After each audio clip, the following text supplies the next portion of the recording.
Get ready for the show, it's about to begin. Pro fan talk where we dive right in. Sports talk, hot takes, ain't nothing we lack. We the real fans, nothing holding us back. Mic check, 1, 2, y'all know the drill. We bringing the energy, we keep it real. From touchdowns on liquid air on the slam dunks on the court. Every sport, every game, we holding down the fort. We breaking down the plays, dissecting the stats. Pro fan talk, we keeping it fat. Debating with passion, no filter, no doubt. We the voice of the fans, we scream and we shout.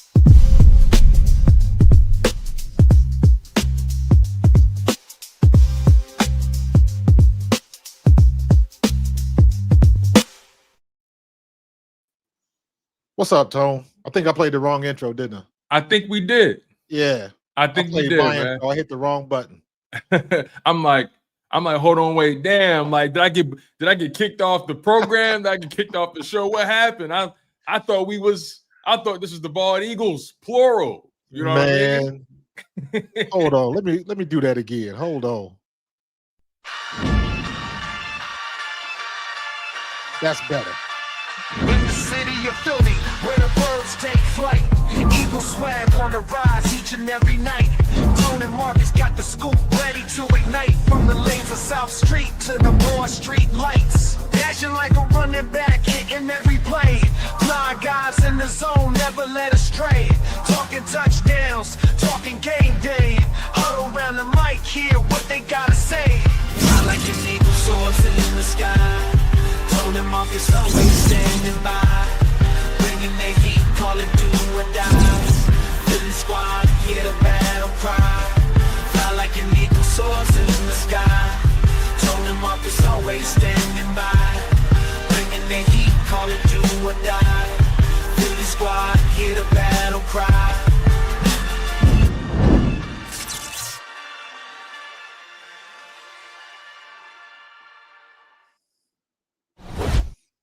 That's better.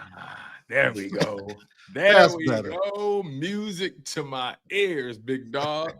Oh man, but listen, my bad. What's life? What's content without a little bit of fun and games, man? So you already know. You know what that was like? That was like when you're on the field and they throw you the pass, and then you try to run before you catch the ball. You got a seat in your hands. I know I had the cursor on the right one before I clicked. I just didn't look it all the way in. So it's all good. It's all good, man. Listen, man, that's why they call it first down, second down, third down, fourth down. You get opportunities, man. Facts. Yeah, we had like second and 12 now. Nah. Listen, it's all good. It's all good though. You want to know why? Because we're going to have such a strong running game this year. Second and 12 is going to be like second and 6 for us today. So we'll see it. Not if they don't get that damn offensive line together. That's for sure. Yeah, man. So let's get into it, man. You guys are tuned into the Bald Eagles podcast, plural.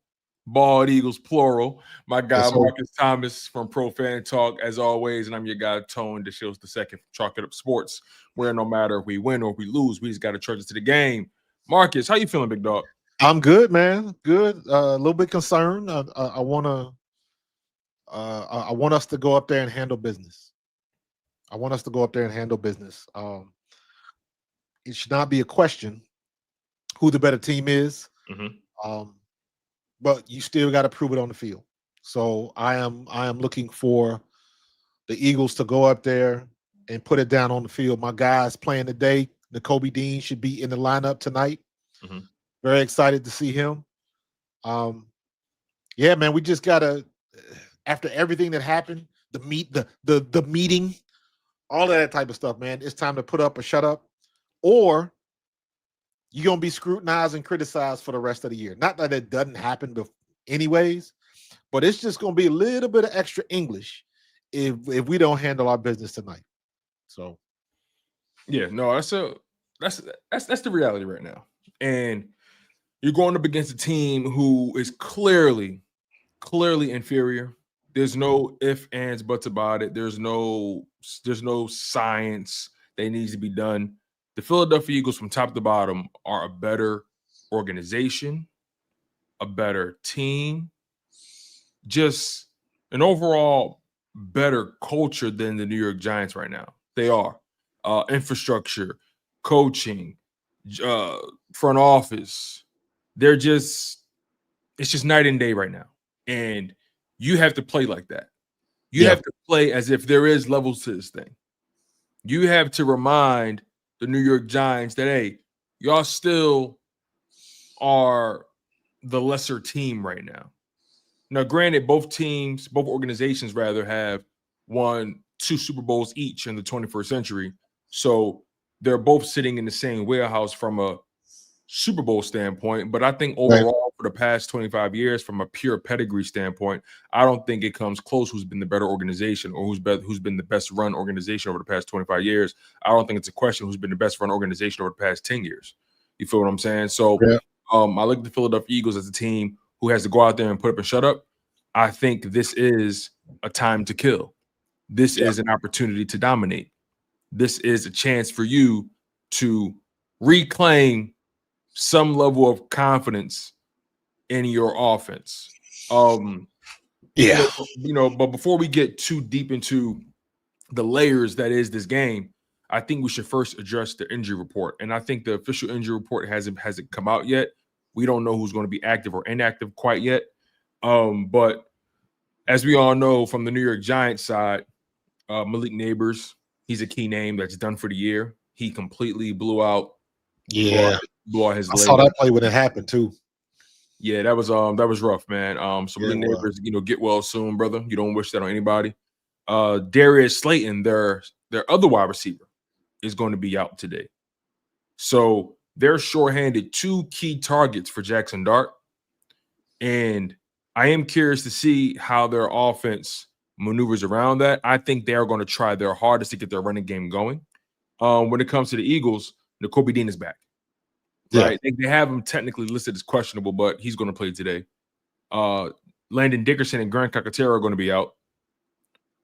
And there's a chance the Eagles may be without Jalen Carter in this game. It don't look like. I'm looking at Anthony DeBona, and he said if Jalen Carter is out, let me see. Oh, he's looking at Mike Garafolo. He's responding to Mike Garafolo's report, which was 15 minutes ago. And it says between the lack of a workout and body language in the meeting with Rosenhaus and the Eagles brass, I wouldn't be shocked if Jalen Carter is inactive. Sure. Yeah, that's entirely possible. So, and the Eagles also, just to analyze their actions on, when it comes to this, they elevated Gabe Hall from the practice squad. Yeah. So I want to see Robinson play too. Let's go. Yeah. I feel like Ty Robinson has kind of flown under the radar these past several weeks. We haven't really talked much about him. I don't know. I actually don't know if we've seen him much. But this is going to be a big opportunity for him. We know the Giants' offensive line has regularly been compromised. Right. But this is a big opportunity for Jordan Davis to continue to show why he's been the best defensive lineman on the field for the Eagles. This is an opportunity for Moro Ojomo, who's coming off a pretty good game. This is a good opportunity for Ty Robinson, like you mentioned. This is a good opportunity for Byron Young as well. Absolutely. Gabe Hall. So I always felt like the Philadelphia Eagles defensive line, their deepest, they were the deepest in terms of D tackle.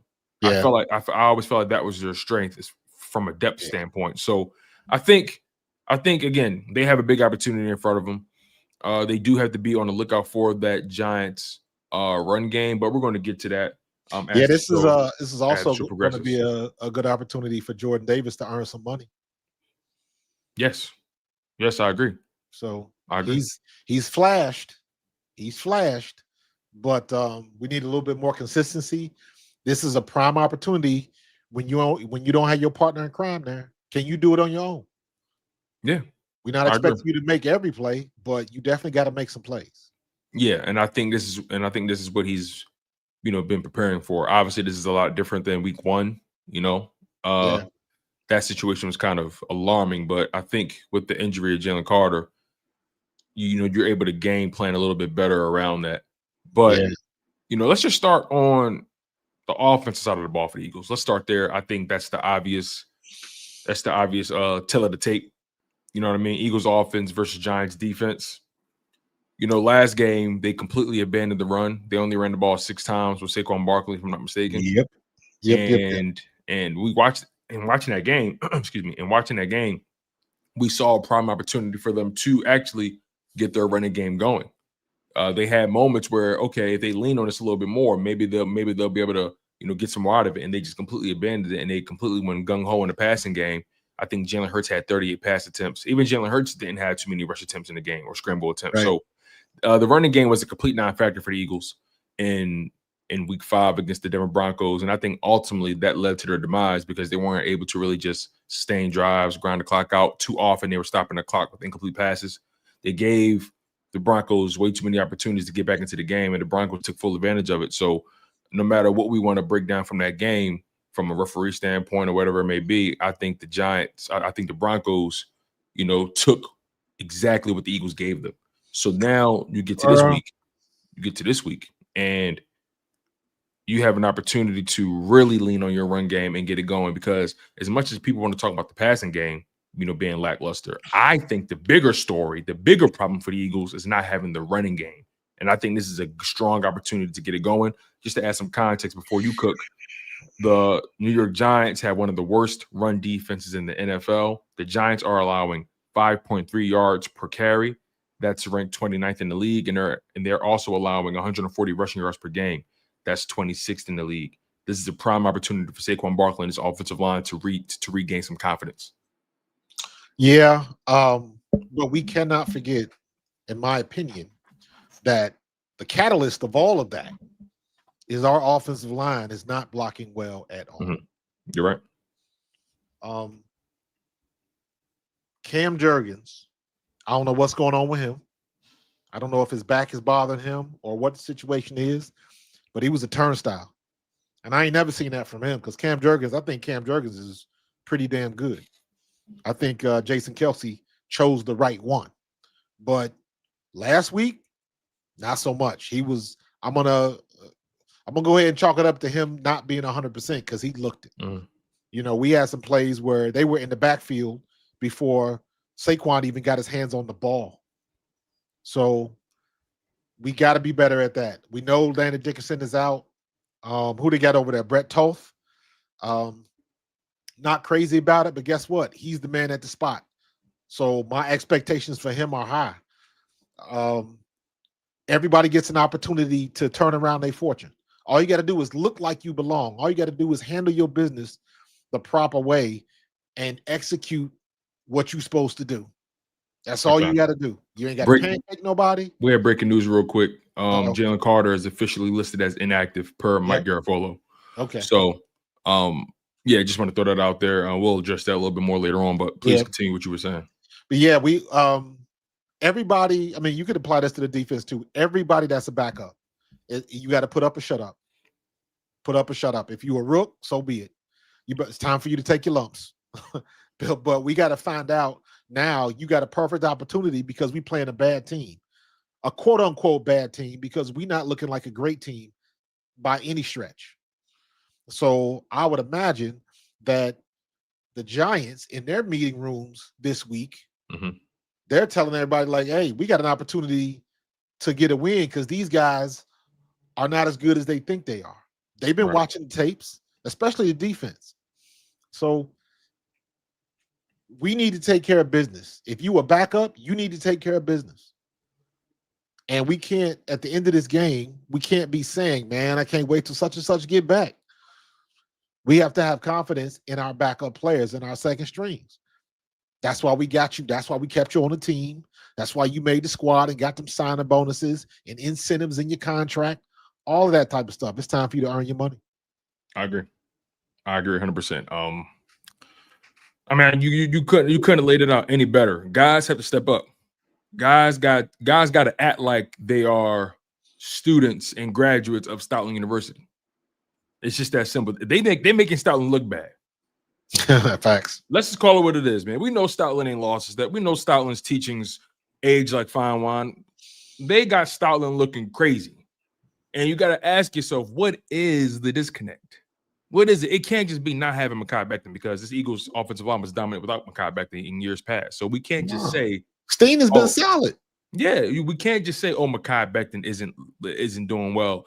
Cam Jurgens is coming off of a Pro Bowl season. Landon Dickerson is a 3-time Pro Bowler. Milada and Lane Johnson were all pros the previous season. Like, this can't just be something that's not fixable, right? Yeah, I think it is fixable, and I think as far as the run game goes, the problem is pretty obvious. Our starting center and our starting left guard are not playing very well, be it from injury or whatever. Mm-hmm. To me, the cause of it is irrelevant. You know the problem exists, you know where it exists, and you got to have somebody to fill that gap. Now, we'll see what Brett Toth is going to do. You're going to get a lot of snaps tonight. So let's hope that we ain't got to stick Fred over there, but we're going to have to do what we got to do. But let's just hope that he's had enough of Stoutland this week. He knows what's going to be required. Mm-hmm. So he played well enough last week when he got in the game. So we'll see what he can do, man. But we need it right now because we got to get some guys rested up. Yeah, I agree. We're going to be crawling to the bye week.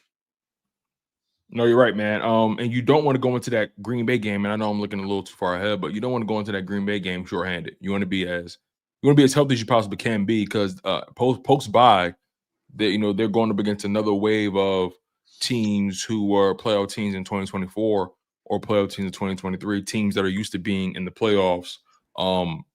After the bye, their weakest opponent, those 5 weeks after the bye, their weakest opponent maybe Chicago. And by then, Chicago may have established an identity. You never know, right? Because I think Chicago has talent on both sides of the ball. They're just a team with a new coach, new coordinator, so on and so forth. Quarterback in the second season. Who knows where Chicago is by the time we meet them. So you just want to be in a good place offensively, especially because I think the defense has been playing better than what people were saying. I think the defense has done plenty to keep the Eagles offense in games or even save games for them. They've been holding up their end of the bargain. Yeah, sure. Again, have they played at that 2024 level quite yet? No. But I think they've, and again, this defense is younger, especially at key positions. You're younger at safety with Andrew McCuba out there. Obviously CB2 has been shaky. It's been rather inconsistent up and down. I think you're better at linebacker, arguably. Actually, yeah, you're deeper and you're better at linebacker. As a matter of fact, you're getting Nakobe Dean back tonight. Yeah, right? Very interested to see Jahai Campbell on the edge. Very interested to see how that works. Right now, granted, Matt McWilliams is out. Yeah, this is the second week in a row. I think he's been inactive. Grant Calcaterra. Mm-hmm. So we're going to see more Cameron Latu today. We're going to see more Kylan Granson. Granson cannot block, bro. No, he can't. He can't. And again, as much as we talk about the passing game, this Eagles running game has to get going. It has to. This is their identity. That's their identity. Supposed to be, right? But if you got to keep everything tackle to tackle because you're tight end, and your left guard can't block, ain't no way. Even like they were making tackles backsides because the left side of the line couldn't contain their blocks. Yeah, I'm looking at the stat here. It says here the Eagles' pass block win rate is ranked 16th, and their run block win rate is 21st in the league. That's a shame.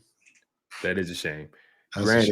Granted, this Giants defense, they're not the best defense, but their strength is their defensive line. They got a good running back. That's their strength. So, and the Eagles' strength is supposed to be their offensive line. So what happens when your strength becomes weakness? Yeah. And the opposing team is more talented than they were the previous year on the line. But regardless of that talent, though, again, I say the Giants' run defense has been one of the worst in the league with all that talent. They're guys that can rush the passer. Dexter Lawrence is an all-pro. Kayvon Thibodeau is a former first-round pick. Yeah. Brian Burns, we know what he could do, right? Abdul Carter, a first-round pick. We know what he can do when he's able to pin his areas back. They're all talented in their own right. But it's no mistaking that even with those guys being as talented as they are, they can't stop the run. It's no mistake. That is correct. So we have a great opportunity to get it right. The question is, whose weakness is weaker? Whose weakness is weaker? Facts. Right? That's what we're gonna find out, man. And again, I just think They're too talented to be It's a, struggling like this. it's a weird game, man, because if we beat them down, we're supposed to. Mhm. Anything other than that, they're gonna catch it. The Mhm. Eagles are gonna catch it. And If they and keep it remember, close, this is how you let that team stay with y'all? It's supposed to be belt to ass.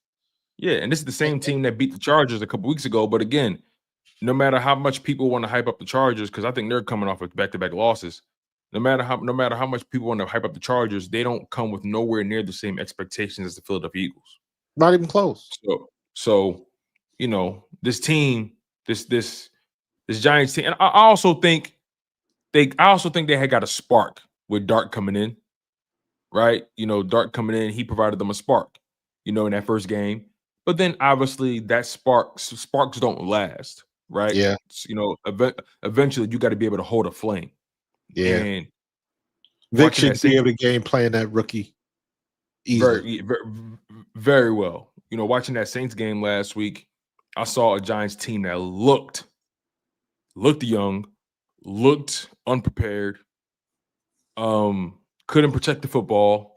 Cam Scatterbo is coming off of a week where did he fumble twice in that game? I think he fumbled once. I can't remember. I think so. Yeah, because they get he's coming off a game where about it's not the gloves. So yeah, he had a crucial fumble in that Giants game. Yeah, they probably win the game if he doesn't. I mean, in that Saints matchup, I think they would have if if they protected the football. I mean, I'm looking at the box score now from that Giants Saints game, and Cam Scatterbo, he fumbled. Where is it? He fumbled in the game. Jackson Dart fumbled in the game, and Darius Slayton fumbled in the game. Darius Slayton's not playing today. Right. Jackson Dart fumbled. Cam Scatterbo fumbled, and either a fumble like that in that game. Either you're going to rise above it, or it's going to hang around. That was as bad as the one from King Henry a couple weeks before. Right. So if I'm the Eagles, I'm testing that grip.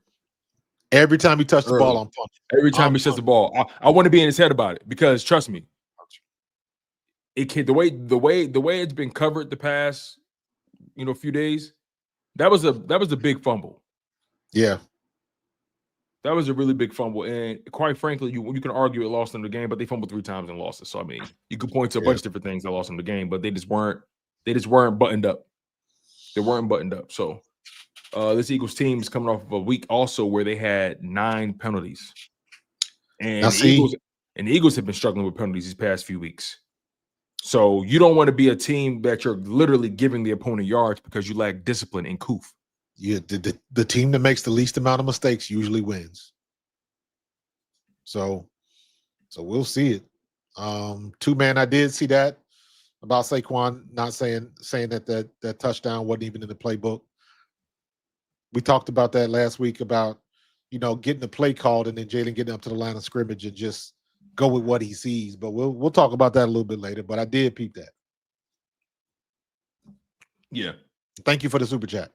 Yeah, thank you too, man. We appreciate the super chat.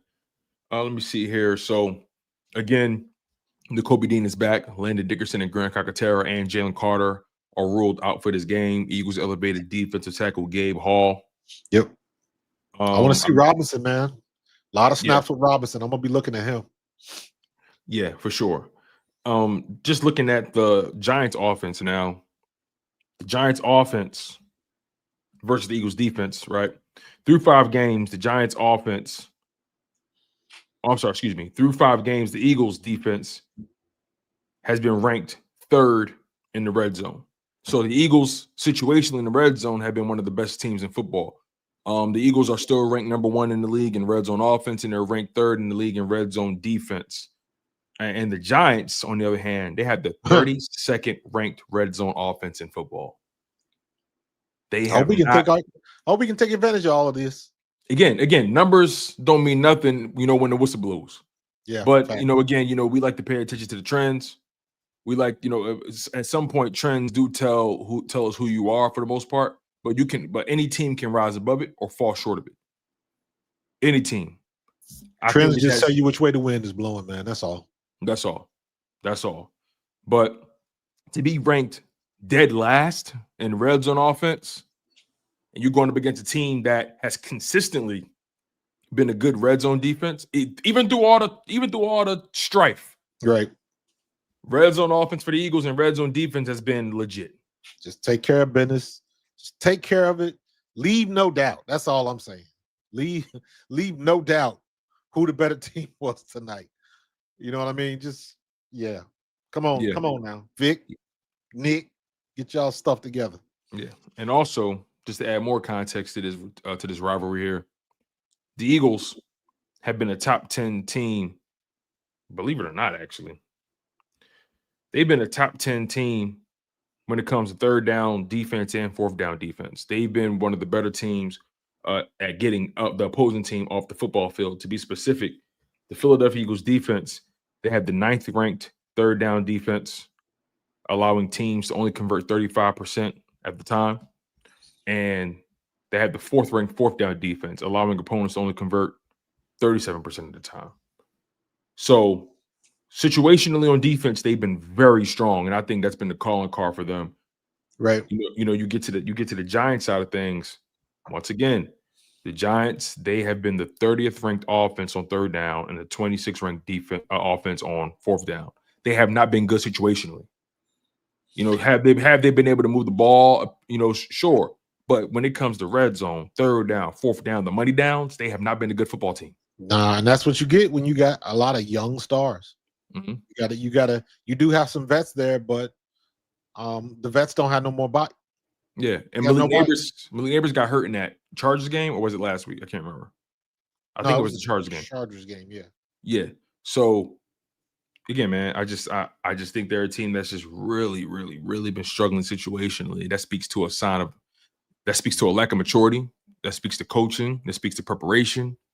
It could speak to talent as well, but you're missing Malik Neighbors, your number 1. You're missing Darius Slayton, arguably your number 2 or number 3, however you want to slice it. Your running back is coming off of a game where he had a crucial fumble. Some would argue it cost them the game. Which I don't think is that simple, but he had a crucial fumble. I wouldn't argue. Their offensive line has not been good, but granted, the Eagles' offensive line hasn't. But we're talking about them.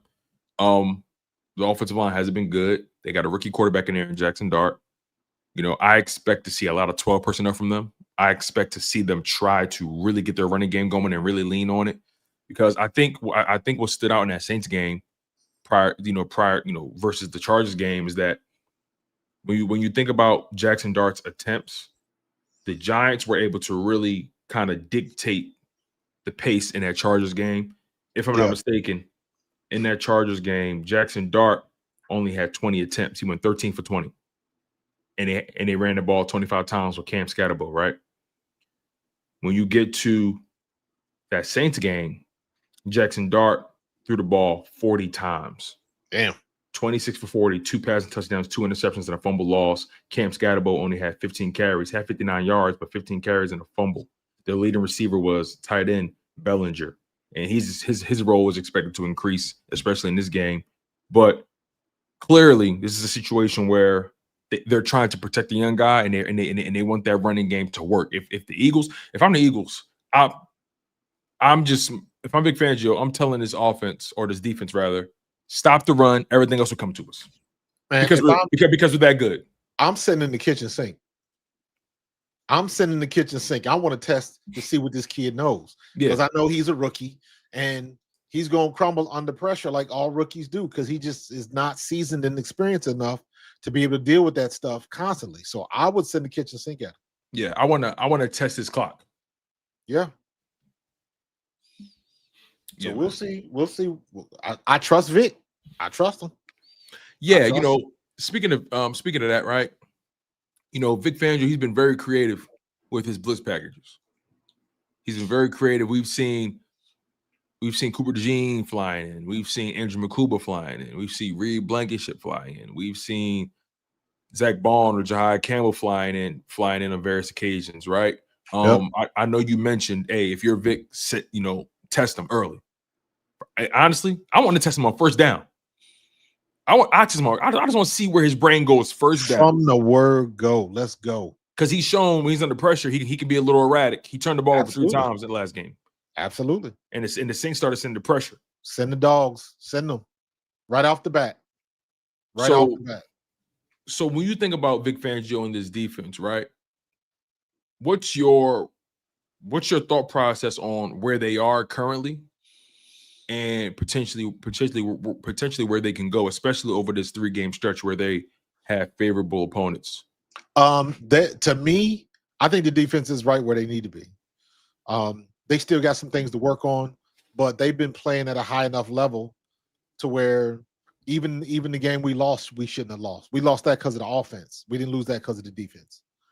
So, yes, they're going to got every now and then because every defense is like that, and the guys on offense in the NFL are good, damn good. So for us to be doing what we're doing, Jalen Carter's hurt. So we do have a next man up mentality right now. That really works for us. Nakobe Dean coming back at the most opportune time you could think of, because we needed the boost in the run defense, and that lets us play around with Jahad Campbell. We got a game that let's try some different things, because there's no reason why we shouldn't be able to handle this team. So you've got a little room to play with. Do you anticipate them being in base significantly more in this game because of the lack of wide receiver depth the Giants have? Yes. We are going to do that until they say otherwise. Yes. If I'm them, because I want to keep Keely Ringo off the field for as long as possible. So to your point, I'm staying in base with Jahad Campbell, Zach Bond, and Nakobe Dean on the field until they force me out of it. Correct. Let them move you. Let them move you. You got, across the board, you got a prime opportunity to say, hey, I'm better than you. And it'll be proven out on film. That's what you want. No more talking. No more, hey, that was a first-round pick. Hey, that was this team's first-round pick. We picked him up in the second round 3 years ago. Well, third round. You shouldn't have to. I'm just being hypothetical, but you shouldn't have to. You shouldn't have to wait that long to see what you got. I know sometimes it works that way, but for the most part, you should be able to know after one season, hell, after a couple practices, what you got. I always remember that comment from Smitty, where they were talking about the first time they saw Jalen in practice. They was like, we knew something was different. Oh, second round. Excuse me. I'm sorry. Like, we knew something was different. So you don't need to have the best of the best, and you just need an opportunity to play and prove your worth on the field, just like Ajomo did last year, just like Milt Williams did, just like Zach Bond did. We in the cycle repeats. So I'm looking for Ty Robinson, bruh. Are you worth the pick, or are you just another guy? This is where you can start to answer that question. Yeah, I mean, so far, it looks to me that you've hit in the first and second round with Jahad Campbell and Andrew Makuba. You found Ty Robinson. You gotta. I think now is the perfect time to really test him. And I love this by Blaze. I actually wanted to ask you about this. I appreciate Blaze for bringing this up. He kind of beat me to it, but he says first play on offense should be a play action go ball to AJ. They won't see it coming. It's funny he says that, because I was thinking to myself, the one narrative that's been permeating is the tendencies for the Eagles, right? When they're under center, they run the ball 80% of the time, 85% of the time. When they're in shotgun, they're passing the ball 80-85% of the time. The tendencies are so clear. If I'm the Eagles, I'm taking a shot early. I'm taking a shot. Like, I ain't gonna lie, Blaze, I'm with you. First play of the game, under center, max protect. Hey, AJ and Smitty, go. It depends on what type of play action they're running. If they do that same old gun formation, play action fake, it's not gonna work. It's not gonna work. He can't be this dense, man. Like, if they're talking about your tendencies are so obvious, Dan Orlovsky is breaking it down like with his eyes closed. with his eyes closed. Their tendencies Yeah. are so blatantly obvious. And dog, like this is the part where I wish I could just grab him by his fucking collar and shake him like, dog, we know what you're doing. All you got to do is switch it up. Like, let me be honest with you. At this point, this is when I really want to be a fly on the wall. Because I want to understand the logic of why you keep doing what you're doing. yeah, what's your logic? Because you haven't been successful, and you can't just lean on the record, right? You have not been effective. I think your players are winning games in spite of you. And also, you have to compensate. You have to compensate for injuries. If the left side of the line is not looking good, then damn it, you go to the right. Whatever you got to do. Because they're not going to hold it against you. They still coming. So whoever you got in that spot at left guard, at left tackle, they got to execute and they got to play, because the guys on the other side of the ball don't give a damn, nor should they. If you are in the game, you are required to play at a certain level.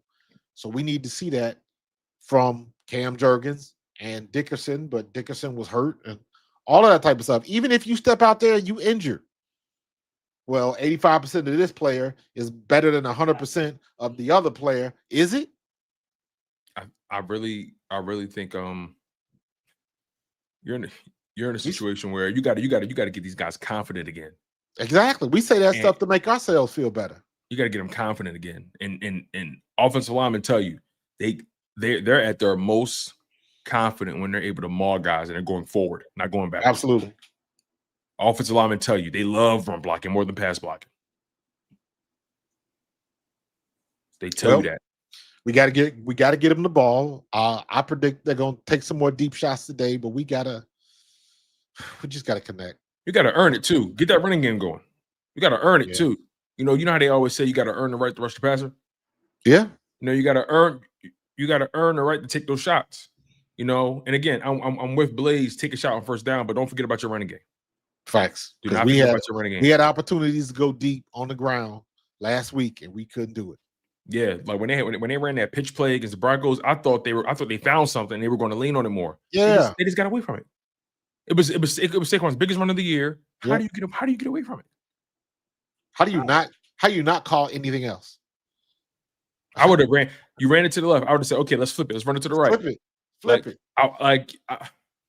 He just doesn't have he lacks ingenuity, man.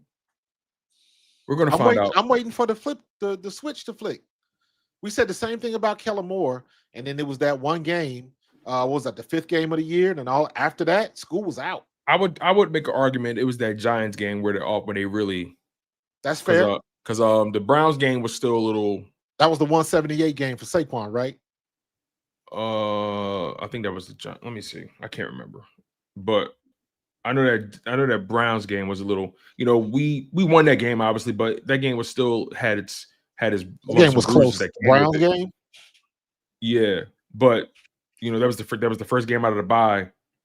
But I'm looking. Okay, so Giants, Saquon ran for one. Okay, so against the Browns, Saquon only ran for 47 yards, but Jalen Hurts threw for 264. AJ Brown had 116. Smitty had a good game, right? But right here, in that, where is it? In the Giants game on the road, they beat them 28-3. And that's where the dominance began for the Eagles. Hurts only threw for 114, but Barkley went off for 176. Right. And AJ Brown had 89 of those 114 yards from Hurts. AJ Brown. Remember, AJ Brown had that crazy touchdown pass on 4th and 5. Jalen Hurts passed it to him. It was a goal ball straight down the sideline, and a matter for a touchdown. So they got to be aggressive in this game. They got to punch on these guys. They got to really punch on these guys and lean on them. Think about that. Think about what you just said. The plays that we made last year, the splash plays that we converted last year. Mm-hmm. That's the difference. We're not converting them this year. It's always Right. We're always a step too late. We're always a step too short. We didn't jump high enough. We didn't hold the block for that half second longer. We late, and we getting beat off the line of scrimmage. Yeah. We gotta be better than that, because just going off of what we did last year, Obviously, that doesn't work. Of course. You got to bring the noise in and get ready for a new year because everybody got film on you. And that's why he has to break tendency today. Yes, he does. They have to break tendencies today. And Jalen, if you're at the line, change that shit. Call it yourself. Change it. If you clearly see, change it, bro. Yeah. Listen, man. Sometimes, man, being a good soldier ain't always what it's cracked up to be, man. Nah. Like sometimes you got to change that shit. Change it, bro. You know, I just think this is a game where they should really control it from beginning to end. I agree. This game, you shouldn't sweat at all in this game. They should dominate, but I hesitate saying that because they haven't dominated once this year. By far, this is their weakest opponent, and it will be their weakest opponent of the year outside of the Raiders. I mean, if you can't dominate this team, Lord knows. And watch, they're gonna screw around and make it tough.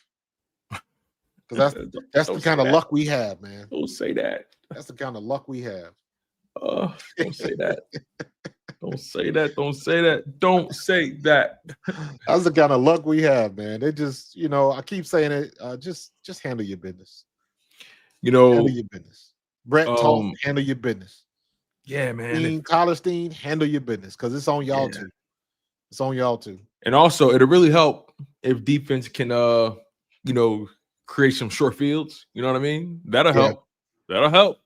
It'll help this defense. It'll help this offense, get going. Let me be honest with you. I would say defense, just keep doing what you've been doing. You got a big piece back now with Nakobe Dean, so your run defense is going to be that much better. So just keep doing what you're doing. If you in that secondary, figure out a way to get your hands on the ball. Question: with Nakobe Dean coming back, I know they haven't had much time, figuring out the long-term solution for him or long-term usage rate for him. But I don't think, typically Thursday night game plans, they aren't that complicated because of the short amount of time you have to get ready. And I know I talked about them hanging around in base formation and just allowing those guys to just play football and do what they do and forcing the Giants to force you to do something different. But what's your prediction for Vic Fangio's usage of Nakobe Dean? If you had to, based on what we've seen, if you had to predict, how do you expect Fangio to deploy those linebackers, in particular Nakobe Dean? I think he's gonna have. He can play around, and again, this all depends on the formations. And he's fresh. He's fresh.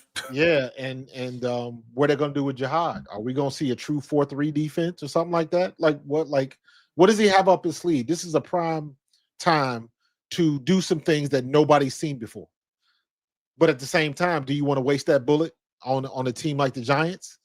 But I say that after last week, I said that we are not a good enough team where we can just roll over anybody. Every game we play is going to be a game because we just aren't that good as of right now. So now is the time to pull out the stops. And I'm expecting to see that. I want to see some new things when you got a dynamic player like Jihad Campbell and you get a defensive captain back on the floor. Let's not forget Dean had the green dot. Until he got hurt. So for him to step in, the relationship, because Nakobe Dean is a very cerebral player. Not the biggest guy, but he has a nose for the ball. And his size has not stopped him from being a force on run defense. Has not stopped him at all. Right. So this is where I'm looking at Vic Fangio, and I'm like, all right, what you cooking? Show me what you cooking. We don't have to keep Jihad over here. Let's see if they'll jump Jihad around and create some havoc on that line of scrimmage. Why not? Do you think what they're gonna do with it? Do you think it's fair to say Cooper DeJean and Jihad Campbell are your two most versatile chess pieces for the Eagles? Yes. Explain why that is for somebody who may not understand why. Because Jihad Campbell is fast enough, and I think Nolan Smith is too. to a degree. I just don't think Nolan Smith is athletic as Jahad Campbell is. Hmm. In my opinion, you can put Jahad Campbell at free safety. I think he's that good and he's that fast. So when you have somebody like that, I would say the same thing about Micah Parsons. When you have somebody that dynamic that can literally play, is fast enough to play at any position, what they can do on the line of scrimmage is ridiculous. The easy comp is look at what Myles Garrett does in Cleveland. Mm-hmm. Everybody named Mama know they got to block Myles Garrett, yet they cannot do it. Myles Garrett is on the line of scrimmage, bouncing in different gaps, doing a crossover like he AI on the basketball court and making offensive tackles look stupid. I watched a clip of him today. He lining up in a wide nine technique. He is like 1.5 yards, 2 yards outside the tackle. He takes one step, and the dude that was watching the tape said the dude damn near teleported to this inside. But that's what it looked like. Because you got somebody that's that big, that fast, and can be that dynamic and athletic, you always have the advantage over an offensive tackle. So I believe we have that in Jahad Campbell. Because as good as Nolan Smith was, Nolan Smith had trouble when he had to drop back in coverage. Consistently, yeah. Yeah. So that one play a couple weeks ago where Jahad got burned, that really wasn't because his coverage. That was a busted play. Yeah, that was scramble drill. And he did the best he could. And guess what? As soon as he caught the ball, he was on the tackle. So, and as a comp, look at what just happened with Singleton and Saquon. Mm-hmm. Saquon ran away from him. Mm-hmm. So when you have that athletic ability and the speed that goes with it, you have a joker in your hand. And you can do anything you want with it. So let's see what Vic Fangio is going to come up with. And the same goes for Coop. His ability to just absolutely, arguably the most physical DB in football. I mean, can get in his run fit, can set the edge, can cover on the outside and inside, tackle so well in space. That's his superpower, man. Cooper is a textbook tackler. Mm-hmm. If he's coming up for the hit, you know he's going to wrap it up. And you know he's going to get somebody down on the ground. You know what's so funny? Watch side-by-sides of Cooper DeJean going in for a tackle and watch Keely Ringo side-by-side. Bruh. You see the stark difference. Cooper DeJean forces the action. He doesn't give you a chance to make your move. It's different. And you know what? He attacks you the moment you think he attacks you. He flies in so quickly. It seems like Keely Ringo, especially in that Buccaneers game in particular, he got caught waiting for the ball carrier to make his move. Yeah. Yeah, and that is coaching. That is coaching. Somewhere in the past, Cooper DeJean had a coach that taught him how to tackle, and he went to the nth degree with it, and it stuck with him. As opposed to Keely Ringo. Keely Ringo played at Georgia. He played in the SEC. He's played in big games, but he act like he don't know how to tackle. You drop your head and the running back mugs you to the ground when it should have been a tackle for a loss. Like things like that. And that's where that stuff comes into play. I will never forget when Cooper DeJean lifted King Henry off the ground and made the tackle. Mm-hmm. It looked a hell of a lot worse than it actually was. But just to go up there and make that tackle in that situation, he knows what he's doing. No more big plays, no more knockout hits. Solid, fundamental football. When you do that, plays come to you. Not to mention, it does help a little bit that the boy can jump out the damn gym. Mm-hmm. That helps. Yeah. So I'm just waiting for him to have an opportunity to take one, go up and just out jump somebody, pull down the rebound, and take it to the house. Yeah, man. Yeah. It is going to be interesting. Trying to think, is there anything else we left unturned? I think AJ Brown and Smitty should be able to win their matchups consistently in this game. Yeah. I think Goddard has been having a really good season, in particular in the red zone. I think Jalen Hurts, statistically, he's been good. He's had his moments where you kind of questioned the sense of urgency in the pocket. But I think statistically he's been good on the season right now. Let me make sure I got this right here. On the season, Hurts he's got one threshold to meet. That's it. Yeah. He's accurate. He's efficient. He's completing 66.9% of his passes. So if you want to round up to 67%, you can do that. He's throwing for 889 passing yards through 5 games, averaging or a little over 6 yards in the attempt, averaging 177 yards per game. I would like to see that go up a little bit. He's thrown for 7 passing touchdowns through 5 games.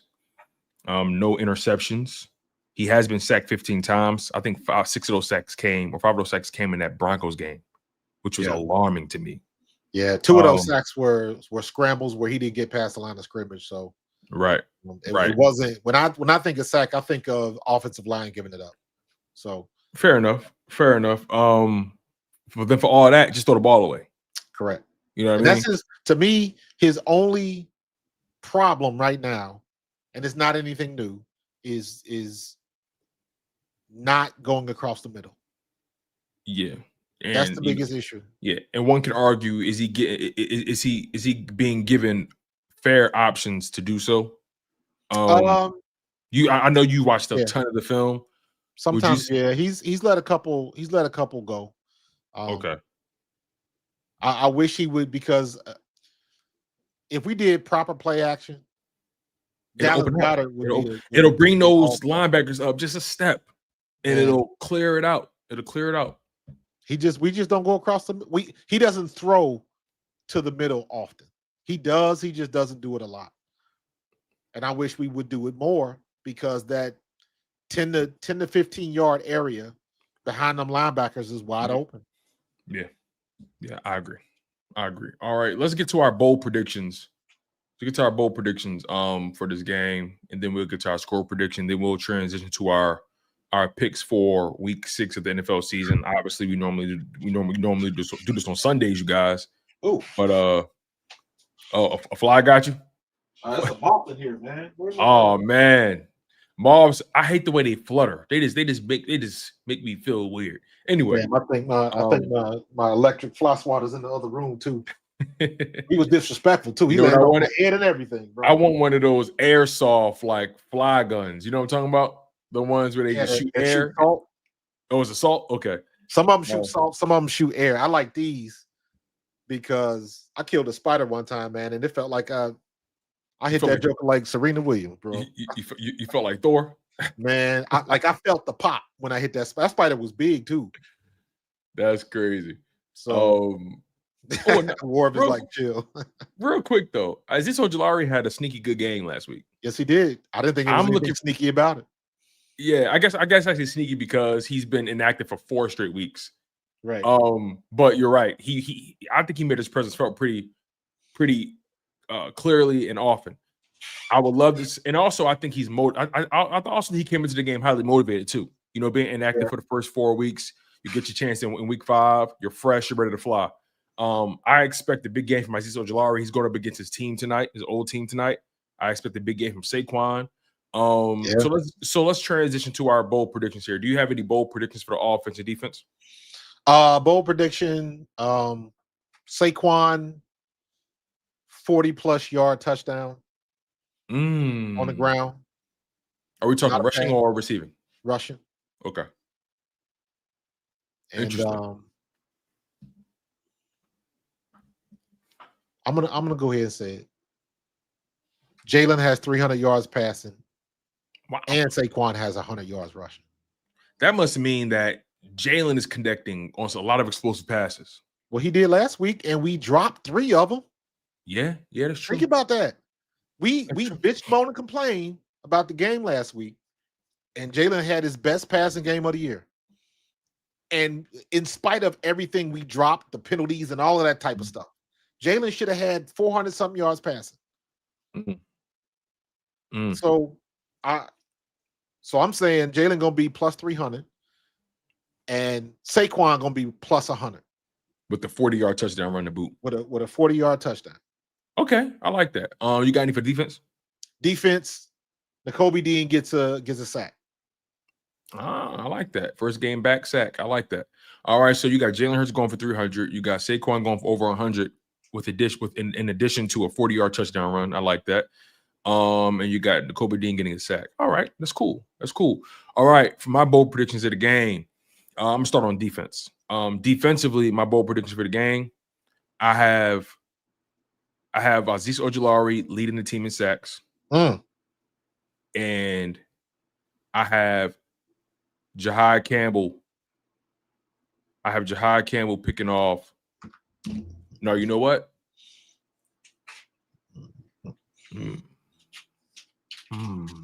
I'm sticking with the Azeez Ojulari thing. He leads the team in sacks. Quinyon Mitchell gets his first interception of the season. Q finally gets his hands on. Okay, I can see that with the rook trying to make something happen. Yeah, and I think Q feels like he left a lot of food on the table last week. He did. Because he started off good, and then all of a sudden that fourth quarter made it look like he had a bad game. Yep, I agree. They all were lights out for quarters 1 through 3. That fourth quarter made it seem like Cortland Sutton was really giving it to him, and he really wasn't. But it was just that fourth quarter, and it was bad. But that's all it takes. So, Azeez Ojulari leads the team in sacks, so I'm assuming he gets like maybe 2 tonight. Quinyon Mitchell gets his first interception of the season, and offensively, I have Saquon going for over $125. Nice. And I have AJ Brown. I have AJ Brown, Devontae Smith, and Dallas Goedert catching a touchdown in this game. All of them? All of them. Damn. All right. That's put some points on the board, bro. That's 21 points right there. All right. So again, I say Saquon goes for 125. And AJ, Smitty, and Goddard each get a touchdown in this game. Okay. Defensively, Azeez Ojulari gets 2 sacks minimum, or he leads the team in sacks, basically.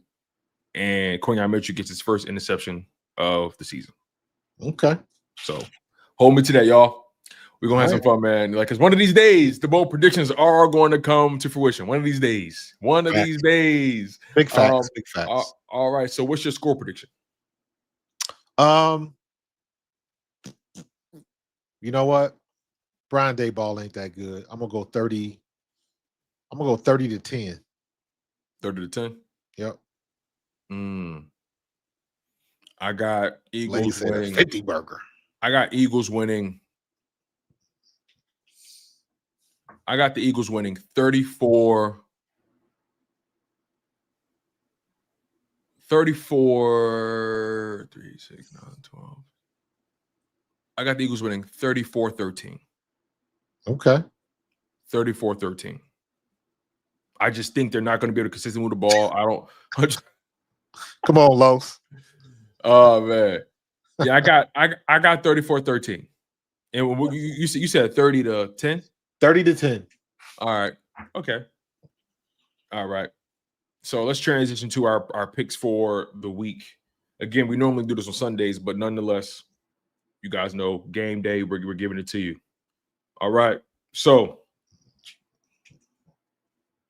real quick, before we go, what's your overall record for the season as of week 5? Last week I was 6-8. For the season, I am 43-35. Okay, so you got me about 2 games. I'm 41-37 as of week 5. All right. So you and I both have the Eagles winning this week. Per usual, as we always do. We never pick against the Eagles. Yep. Broncos at Jets. I got the Broncos winning this game in London. Yeah, Jets suck. Yeah, man. I feel like they should be way better than what they are. Like it's weird to me. Especially after watching week 1, the way they battled against the Steelers. I thought that was like a sign of okay, they figured something out here. But it was week 1, of course. So yeah, I got a little too excited. So yeah, I got Broncos as well against the Jets. Cardinals at Colts. I got the Colts winning that game. I got the Colts as well. Okay. All right. I think the culture is going to wax them. I really do. Chargers at Dolphins. I think the Chargers get right and they beat the Dolphins, but I do think the Dolphins make it close though. I think the Dolphins give them a little bit of a scare, but Chargers ultimately win the game. Right. You know, they figured something out here with Darren Waller with that Dolphins offense. He went off last week. Yes, he did. So we'll see. We'll see how that goes. But I'm rolling with the Chargers in that game. Back-to-back losses. The Chargers can't afford to go on a 3-game losing streak. I mean, you started your season 3-0, then all of a sudden you get the next 3 games you're 0-3. That quite frankly will be the story of Justin Herbert's career, if you ask me. Like that has been his career in a nutshell. If they lose this week, that has been like you can't be as hot as you look and then lose to the teams you lost to the past 2 weeks. It just can't. It's unacceptable if you're that Chargers team with that quarterback and what you did defensively and the weapons and the Harbaugh as your coach, Jim Harbaugh, not John, but Jim. It's unacceptable for the Chargers to have fumbled the bag like that. And even though when they started the season so hot, I mean, you started beating the Chiefs, Raiders, and Broncos, then you lose to the Giants and the Commanders. Looks weird, man, the light, man. And we're going to play them at some point too. Nonetheless, I got Chargers in this game. Patriots at Saints. I think the Patriots win this game. I think the Patriots. Yep. I actually think the Patriots. I'm not sure what their remaining schedule looks like for the next few weeks, but they got Saints, Titans, Browns, Falcons, Buccaneers. I think the Patriots going to run. I think the Patriots go on a 6-game win streak here, and their streak is broken by the Buccaneers on November 9th. The next 4 games they got Saints, Titans, Browns, Falcons. I think the Patriots can win all those games. Right now, they're on a 2-game win streak, and beating the Bills will give you a lot of confidence. I think Drake May is showing that he's a good quarterback. Yeah, we'll see. We'll see. You know, anything can happen. You know, when you're a team that fresh, or I don't know if you want to say young, but when you're a team like that that's still relatively trying to rebuild themselves, you know, you can get got by a team like the Falcons somehow, right? So.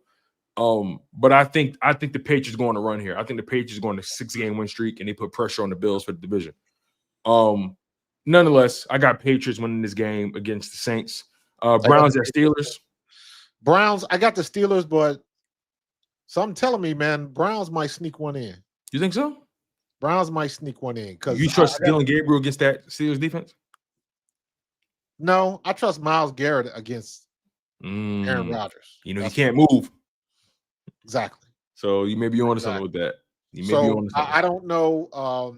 You know what now? Because they got too many new pieces in already. They've been trading their ass off. So they have. You know, so I got the Steelers winning that game, but it'll be interesting because now all the pressure's on Gabriel Dillon. Because all of this Shedeur Sanders stuff, and it's a shame that it's going through this. Organizationally, the Cleveland Browns kryptonite is trying to develop a quarterback. They should be ashamed, though. They should honestly be ashamed. It's been a circus over there. It's horrible. Where was I? So we go down to Cowboys. Steelers beat Browns. I'm with you on that. Cowboys at Panthers. I think the Cowboys win that game. Yeah, that's no contest. I don't think the Panthers can score with them consistently enough. Yeah. Seahawks at Jags. I got the Jags winning this game. Oh, Jags on the heater right now. They feeling it right now. Yeah, they are. I think the Jags beat the Seahawks. Now, granted, the Seahawks got to redeem themselves. They had a real tough loss against the Cardinals. I'm sorry, not the Cardinals. Tough loss against the Buccaneers last week. So I think Jags still get them though. Jags are at home. They're riding high off of that win against the Chiefs. Confidence to the roof. That was a signature win for them. Let's see if they can avoid the emotional letdown. Yes, that's a good point. It's a real good point. Rams at Ravens. Is Lamar back this week? No, not to my knowledge. I'm rolling with the Rams in this game nonetheless.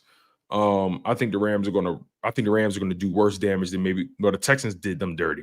So I think the Rams are going to do them just as bad, if not worse. So I'm rolling with the Rams in that game against the Ravens. Titans at Raiders. I have the Titans winning this game. I got the Raiders. Titans are terrible. So the Raiders, but they in Vegas, so I'm gonna get the Raiders at home. This is a pick'em game, honestly. They both terrible. I'm rolling with the Titans. I think getting that first one of the season is the hardest one for a team like the Titans. Now I think they kind of settled down a bit, and I think they catch the Raiders. I really, really do. Yep. And let's see Packers here. at Bengals. Packers at Bengals. I'm sorry, Bengals at Packers. Excuse me, Bengals at Packers. Come on, I got man. the Packers winning this game decidingly. But also Joe Flacco, he makes it interesting. He makes it with Jamar Chase and those weapons. He makes it interesting. Stop. Their offensive line is hot garbage. True. He can't move. I'm still rolling with the Packers though, but I think the Bengals offensive line is worse than the Browns. Yes. I'm with you. I think the Packers win. Micah Parsons is going to be on his ass, and Jamar Chase, their receivers. That's great if he can stand in the pocket long enough to throw a pass that long. They coming. Yeah. So plus he just the fact that he be in a new environment, I don't see that happening. Yeah, I don't see that happening. They're gonna get blasted. This is gonna be belt to ass for them. For sure. Bills gonna beat the Falcons, and Commanders and the Bears is gonna be a good game. Yes, it is. But before we get to that one, Chiefs at Lions. I got the Lions winning. I'm sorry, Lions at Chiefs. I got the Lions winning this one. I got the Chiefs winning at home.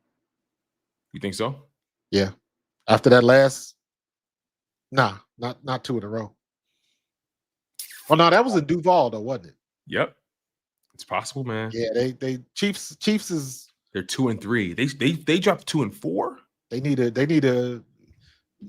pressing and they at home. So I'm gonna give. Did you see Chris Jones after that? Like, did you see? I think they are. That was horrible. They're kind of. I don't want to say imploding. It's not that deep in the season yet. Hey, everybody get a turn, bro. But they just look disjointed. We took their heart. Yeah, man. Ask me like that. So yeah, Lions at Chiefs. I got the Lions winning that game. You got the Chiefs. All right, Bills at Falcons. I got the Bills winning that game handedly. And then Commanders at Bears. I got the Commanders winning that game. Jaden Daniels is back. I mean, he's clearly going through the sophomore slump, be it with his health and his accuracy. He has not been accurate at all. Yeah. So he's clearly experiencing a sophomore slump until further notice. So pretty much those are our picks, you guys. As also, by the way, the Vikings are on a bye week, and so are the Texans. Yep. So there you have it, you guys. That is the show. We appreciate the love. We appreciate the support. You guys have truly, truly been phenomenal. Yes, sir. We do not take it for granted. And Alex brings up a good point. The Lions haven't beat anybody good. Nope. That is true. That is very, very true. They've gotten fat off of some bad teams. Right. But guess what? The Chiefs haven't been. The Chiefs haven't been a good team or consistent, right? The Chiefs. Think about it. The best Chiefs game from an offensive standpoint has been when they went up against anemic Ravens defense. Right. So the Chiefs ain't good. So we'll see what they're going to do. So I can't really give the Chiefs the respect they deserve, because the only time you looked like a competent offense when you went up against a defense that was very much incompetent, and everybody's in the nurse's office. So you know what I mean? We'll see what they do. We got a long way to go, man. Yeah. We'll revisit these conversations after the bye week. Yeah, for sure. For sure, man.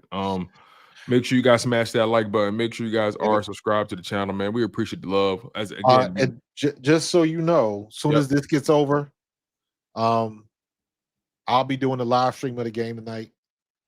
So I'll have the room open as soon as we get done here. Yeah, send me the link. I'll pop in at halftime. I'll probably be on camera probably around 8 p.m. Okay. So the game doesn't start till what, 8:15? Yeah, something like that. Yeah. Yeah. So yeah, swing by. We're gonna be going live Thursday night. I watched the do you watch the Prime, the Amazon Prime thing where they be putting all of it looked like a game of Madden? Oh, you talking about the Prime Vision, whatever it is? Yeah, Prime Vision. I like that. I love it. I haven't used it that much, but it's very exciting. It's very exciting. I do like it. And also, you guys, Eagles are in the white tops, black pants. That means they're gonna snack. That means they're gonna kick some ass tonight. We'll see. It's one of my favorite combos. The white top, black pants. I would love to see them, get the black helmets involved. But nonetheless, that's the show, man. That's the show. You guys have been great. Let's bring us back to our 2 window. We appreciate y'all. Make sure y'all smash that like button again. Subscribe to Pro Fan Talk. Marcus Thomas is doing phenomenal work at Pro Fan Talk, and also Pro Fan Hoops is on the rise. So make sure you guys lock in with that. I'm moving soon. For sure, man. Might be a sweep in the WNBA, so I'll be moving soon. Right, man. Right. Asia Wilson is a Hall of Famer already. Yeah, she already is. And also, and again, you guys, make sure you guys subscribe to Chalk It Up Sports. We appreciate the love over there as well. We were live on 2 channels. Again, we're live on 2 channels, Pro Fan Talk and Chalk It Up Sports. Yes, sir. He's Marcus Thomas. I'm your guy, Tone, the show's second. Marcus has the Eagles winning 30-10. I got them winning, what did I say, 34-13? Yep. So there you have it, you guys. You guys have been tuned into the Bald Eagles podcast, and it's Fly Eagles Fly. Let's go. Go Birds. Check me out on the live. See you in a minute.